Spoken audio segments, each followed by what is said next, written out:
Hello, everyone. I'm Dr. Elisa Roldan Galvan. I'm a hematologist consultant in Sheffield Teaching Hospital of the myeloma team. And I'm going to speak today about understanding gammopathies from NGAS to myeloma. Thank you for the invitation to everyone. Just as an introduction, so monoclonal gammopathies are clonal plasma cell expansion that are markedly greater than the expansions seen in a normal polyclonal antibody response.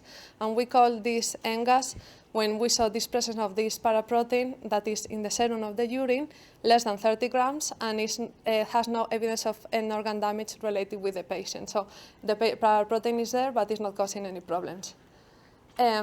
As you might be aware, the median age is around 70 years, so it increases with age and is more common in Black ethnic groups.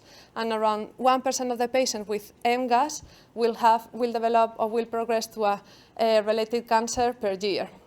So the idea is the vast majority of the patients with MGAS won't progress to a related cancer. So the importance here is to being able to identify which are the patients that have higher risk of progression to a significant disease and avoid any follow-up of patients that are not really in risk of progression or avoid unnecessary follow-up for them. When we talk about a paraprotein, we're going to define two different types of paraproteins. One is an intact immunoglobulin that could be IgG, IgA, or more rarely RGD, IgM, or IgE. And this is related with the production of a monoclonal free light chain as well. These are the vast majority of cases, 85% of the cases, and most of them are going to be IgG. But still we have a low number of cases, 15% of them that is going to produce, the plasma cells are going to produce only free light chains. So we need to be aware that those patients who don't have a paraprotein but has, for example, low immunoglobulins, general low immunoglobulins, might be the case that all their plasma cells are producing free light chains. So to have in mind that the hallmark of clonality is going to be the light chain restriction. So all the paraproteins is going to be kappa or lambda. And this is how we're going to be able to define that this is a monoclonal paraprotein. Usually with the kappa, so the abnormal light chain divided by the normal light chain is higher than 2. This is already abnormal and this is already clonal. So 2 is going to be our key number.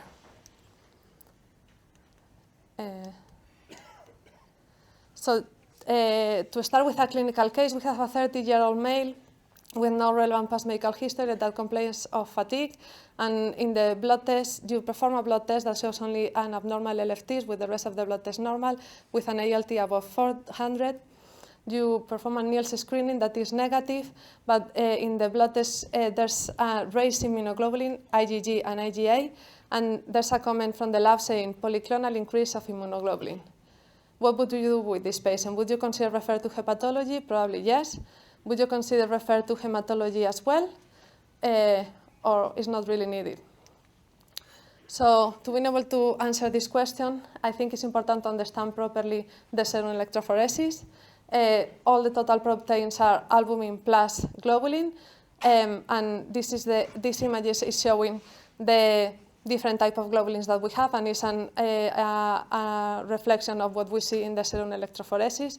All the globulins are going to be alpha 1, alpha 2, beta, and gamma, and most of the immunoglobulins are going to be placed in the gamma area.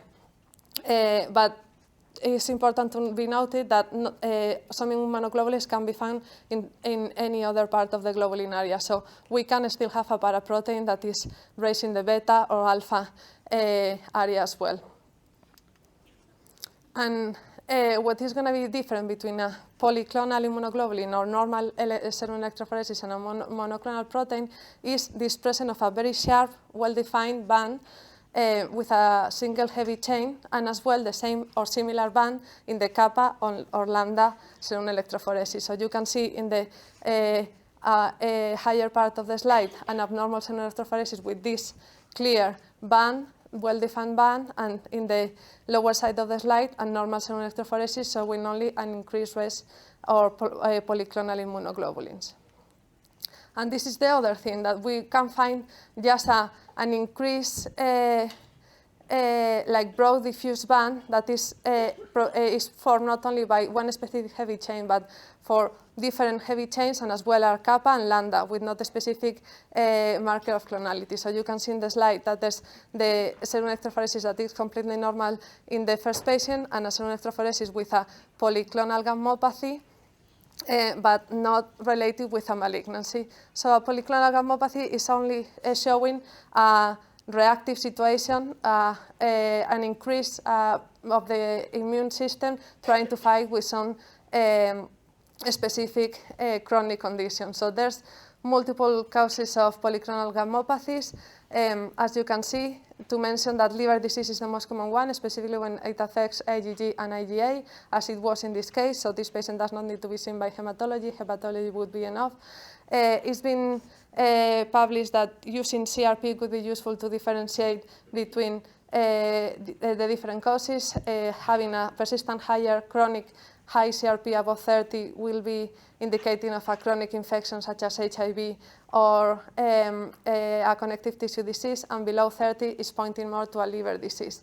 And as you know, in most cases, the managing of the polyclonal gamma globulinemia is going to be only treating the underlying condition. So in hematology, we're not going to needing to see this patient because we only need to treat the underlying condition. The differential diagnosis for polyclonal gammopathy is huge. As I was mentioning, chronic infections, specifically hepatitis, HIV,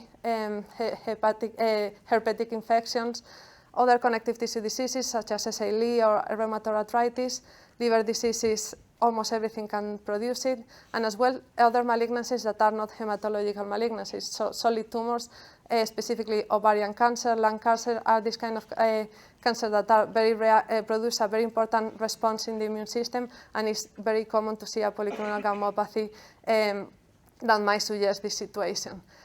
Other hematological conditions such as sickle cell or thalassemia can produce it, but is much less common. But when we have a patient that actually have a paraprotein, so actually have a monoclonal area in the serum electrophoresis, what we need to do next is to do an immune fixation. So the immune fixation repeats the electrophoresis plus add some monoclones, some specific antibodies that defines which is the type of immunoglobulin that we are talking about. And we usually perform this always at diagnosis, and as well when the patient is relapsing or progressing, we need to repeat this immune fixation. In addition, this is the initial panel that is done that includes IgA, IgM, and IgG, kappa and lambda, but we are going to need to repeat if we are suspecting an IgD or IgE type of monoclone in the patient. So as you can see, in this initial area, you will have a patient with an IgA kappa monoclone. Here you will have a patient with an IgM and lambda monoclone. This is a normal polyclonal electrophoresis where you can see that kappa and lambda are all very similar, so there's no difference in clonality between kappa and lambda. That says that it's just a raised polyclonal situation. And this is interesting because this is a patient with a myeloma who have a clear IgG lambda monoclone, but as well it has increased immunoglobulins as baseline. That's because the patient had as well a renal disease associated with the myeloma, and therefore he has polyclonal immunoglobulins in the background. After doing the immune fixation, so we have defined that the patient has a monoclone protein. We have defined that which is the type of the paraprotein, and then we need to go for the densitometry that basically quantifies which is the level of the paraprotein that we are seeing. And now that we understand a little better what the paraprotein means, we can now go for the clinical case number 2, which is a 70-year-old man presenting with back pain and shortness of breath. He has only past medical history of AF, and to study these symptoms, you request a blood test that shows a normocytic anemia and then raised total proteins with raised globulin. So the first important thing is, even if the patient has not anemia, this raised globulin needs to make us think that this patient might need a serum electrophoresis. Just with the globulin, I would request that. You request some hematinics that are normal and TSH that is normal, so the anemia is not has not clear cause so far. To study as well the back pain, you request a CT tab that shows well-defined bony lesions in the sacrum and different vertebrae, suggesting a myeloma. So of course you request some myeloma markers, and in the serum electrophoresis we confirm the patient has a 39 grams per liter of an IgA kappa monoclone, and you do an urgent referral to hematology.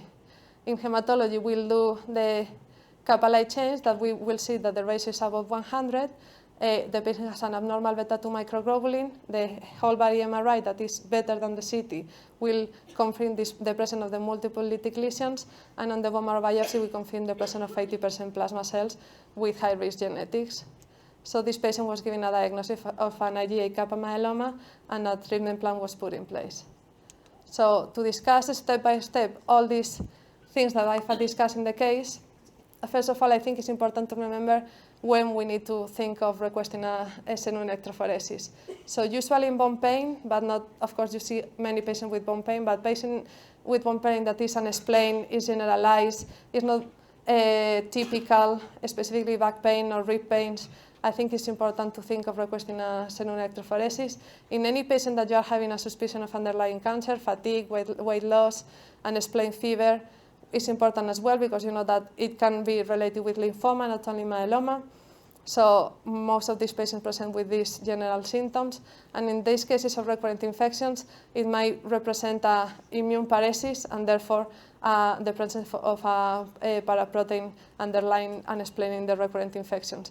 Specifically, the patient, this is new for the patient. And then, just to mention that we need to think of requesting an electrophoresis as well if the patient has an unexplained heart failure or proteinuria or unexplained edema.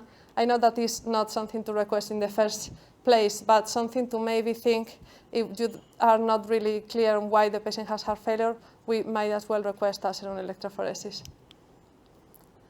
And this is still relevant, and I think it's important to mention anyway, because still myeloma, 31% of the patients are diagnosed via emergency route. That means that the median time from the diagnosis from the first symptom to the diagnosis is still 163 days, and this is data from Myeloma UK, and it's still one of the longest of any cancer. And we know that if we diagnose the patient in an emergency room where the patient has already dialysis requirement or cerebral fractures, the outcome is going to be much worse for the patient. However, if we diagnose the patient in early stages of the myeloma, the outcome of 1 year survival is going to be up to 88%. So really, if we think on myeloma and we request the serum electrophoresis, we're going to improve the outcome of the patient. When we already have a paraprotein diagnosed, you know that we will do a physical examination looking for lymphadenopathy or hepatosplenomegaly, a full blood count looking for anemia or other cytopenias, and you need to look for new or worsening of a renal impairment, hypercalcemia. We need to request hematinic to rule out other causes of anemia, and again, thinking of if the patient has proteinuria, looking for amyloidosis. It's important to request the Vance-Jones, and I am aware that not everybody has access to serum free light chain assay, but if you have access, it's really good to have it done as well if you're suspecting myeloma. And what we want to try to define is differentiate between an NGAS and a myeloma. You know that the difference between these two conditions is going to be 10%, presence of 10% plasma cells in the bone marrow. And then we're going to try to define between smoldering, which is having more than 10% with no problems, no end organ damage related with that myeloma, or symptomatic when you actually have myeloma-defining events that I'm going to explain a little later. But the most important thing, I think, from your perspective is not differentiating between smoldering or symptomatic. Is going to be to when you need to refer the patient who has an MGAS and you're suspecting that is progressing to a myeloma. That's the key thing, really. So to be able to do so, there's some multiple risk stratification models, but I think the ones that are more interesting for you are the two first that are mentioned there, the Mayo Clinic study and the Swedish study. So these are risk factors that you can easily do in the GP practice. If you have a paraprotein higher than 15 grams per liter, it's already very suggestive of a myeloma. So this patient needs to be referred urgently. A non-IgG subtype is as well a risk factor.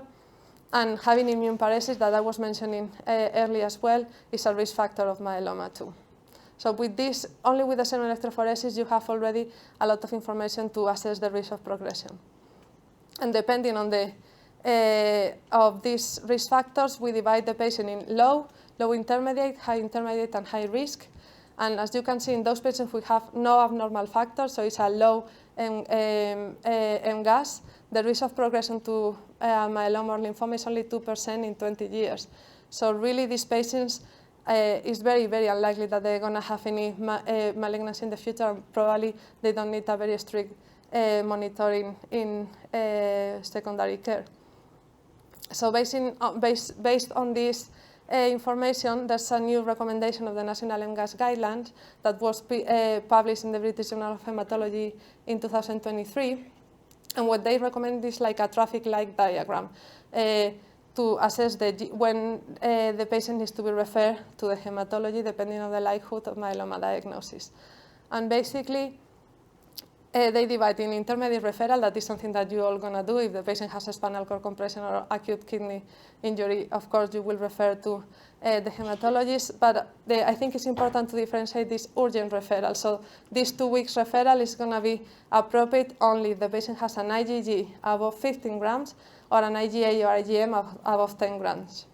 As well, if the patient if you identify any IgD or IgA paraprotein, regardless of the concentration, even if it's tiny, we need to see the patient because this is likely to be a myeloma. And then a significant abnormal serum free light chain ratio below 0.1 or above 7. And then in this traffic light, they put as yellow this minor concentration of paraprotein, so any protein that is lower than that and has no symptoms, of course. That is what is recommended is to repeat the paraprotein in 2-3 months. Basically, repeat the serum electrophoresis in 3 months. And then is when it comes this concept of evolving. If the paraprotein concentration increases more than 25% or the total quantification increases more than 5 grams, the patient is evolving, so the patient is probably progressing to a myeloma, and we need an urgent referral. If the paraprotein is stable and has not changed up to 25% or less than 5 grams, the patient can be continued monitoring in the GP surgery and doesn't need a referral specifically. So that's, I think, very easy and very handy for you to follow the patients. Again, this is always if the patient has no CRAB symptoms. And then, very unlikely the patient doesn't have any paraprotein, which is expected. So I think low or intermediate risk MGAS can be definitely monitored in the community with blood tests and following the clinical symptoms. It is recommended, as I was mentioning, at 3 months initially, and if the patient is stable, every 6 months, the first 2 years, and then yearly from the 3rd year onwards. So it's going to be only a matter of monitoring the patient once a year, but always having this idea of this evolving monoclone. If you have any new CRAB symptoms, or if you have an evolving monoclone, needs referral to hematology. And you know all the CRAB symptoms: hypercalcemia, renal impairment that is not explained by other reason, anemia. Usually we use 100 grams per liter, and is importantly the most common sign that we start to see. So 75% of the patients will have anemia diagnosis. And bony lesions, specifically those that are not related with osteoporosis, lytic lesions, are as well part of the myeloma main treatments. However, in 2015, this CRAB criteria changed, and we are not longer using only CRAB. We use what we call a SLIM criteria. A SLIM CRAB criteria that includes all the CRAB criteria, but as well the myeloma-defining events. That is having the specific markers that we know that the patient is going to progress or having end organ damage really, really soon. So we're going to treat the patient and call the patient symptomatic myeloma, despite they don't have any CRAB symptoms. That you might see some patients in this situation that we start treatment and you really understand why, because there's no CRAB, but it's because they are accomplish one of these criteria. And the myeloma prognosis has basically changed incredibly in the last 15 years. So the outcomes have quadrupled in the last 50 years, but it unfortunately remains an incurable disease. It's very common, 6,200 patients, new patients each year in the UK. And this survival rate is showing data from 2017, and I'm sure it's better now, but at that point, the 5-year survival was 55%, and 10-year survival is 30%.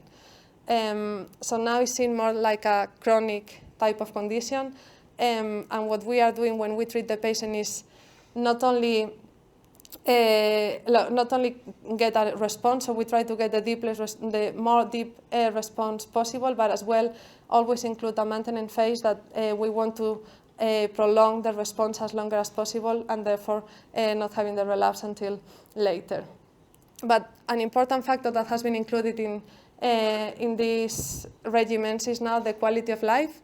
That is a main factor for us to decide how we're gonna treat the patient, because basically this patient, when they start needing treatment, they are gonna be on treatment almost forever, because we're gonna give them or induction treatment or maintenance treatment, but they will be on something. So it's important to take in account what the patient wants, what the family wants, if they want to travel, and it's easier for them to have an oral tablet. If they want to, they don't mind coming to the hospital, so we can give them some subcutaneous option. We are working on approaching the chemotherapy to the home of the patients, because they are going to be on treatment for a really long time. And as I was saying, the type of treatments in myeloma has changed amazingly in the last few years. I think initially in the 80s we only have a stem cell transplant, basically, and progressively in the last 20 years we included immunomodulatory drugs, proteasome inhibitors, and more recently all the immunotherapy that is advancing really, really rapidly, and is basically targeting specific antigens of the myeloma cell surface, and with this the responses have improved importantly, such as, for example, with daratumumab or isatuximab. So these are all the families of myeloma chemotherapies. I'm not going to enter in all of them. I just wanted to mention that what we usually do is to try to give them one of each, basically, so we don't treat the patient with one option. We no longer say give Velcade alone. We always give Velcade plus lenalidomide plus daratumumab plus steroids.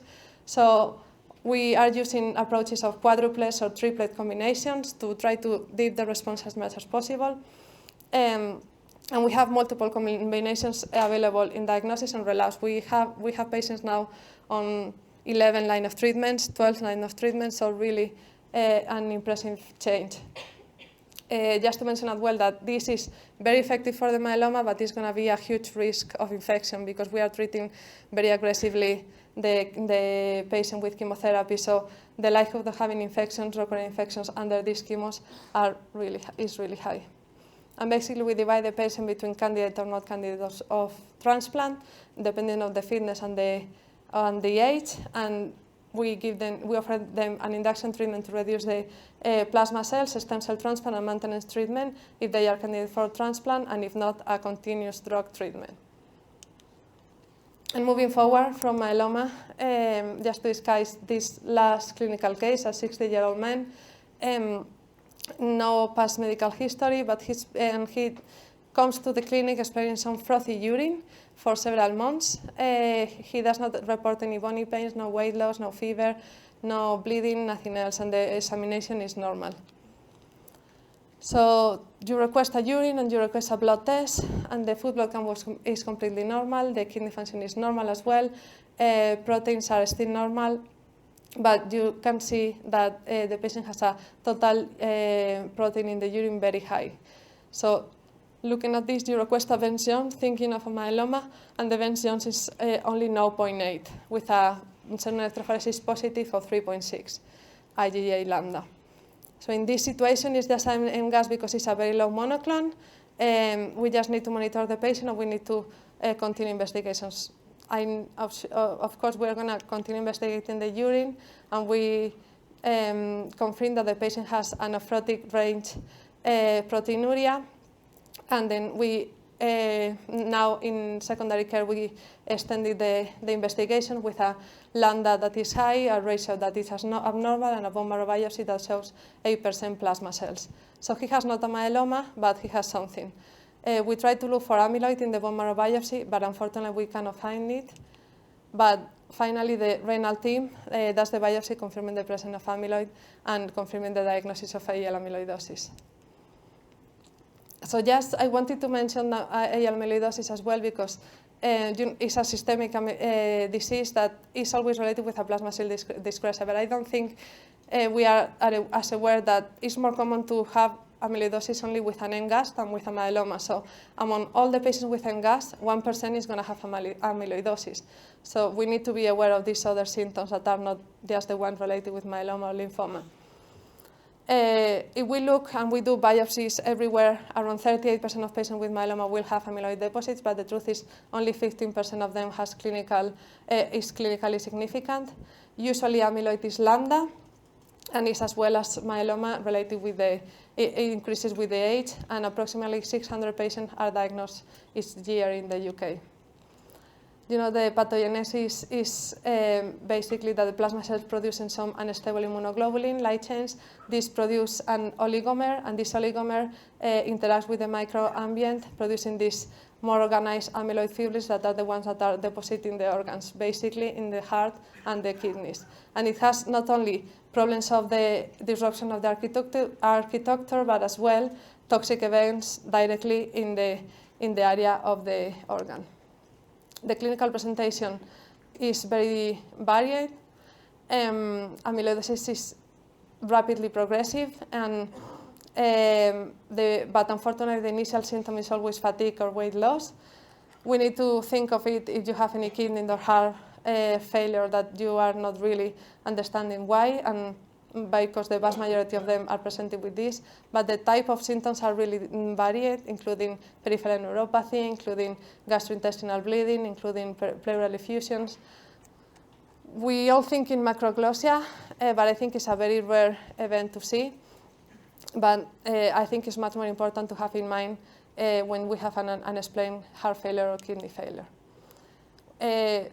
For diagnosing the amyloidosis, we required a biopsy that will be a biopsy of the tissue and as well the evidence of a plasma cell dyscrasia. So we find usually the biopsy in the abdominal aspirate or the bone marrow biopsy, or if not, we need to go to the specific organ. And it's important as well to know about this condition because it's going to have a very multidisciplinary approach, and I'm sure you will going to be involved in this because the patient the treatment is not only to eliminate the plasma cells, to eliminate the monoclonal protein, but as well we need to treat the problems that the patient is having for the organ involvement, so the heart failure, managing the diuretics, managing the peripheral neuropathy. This is all things that we need to do as well, not only treating the chemotherapy. And as well, the supportive care is much more complex in this patient because they tolerate very badly the chemotherapy, and we have, and it's been seen that improving the supportive care of this patient will reduce the risk of death.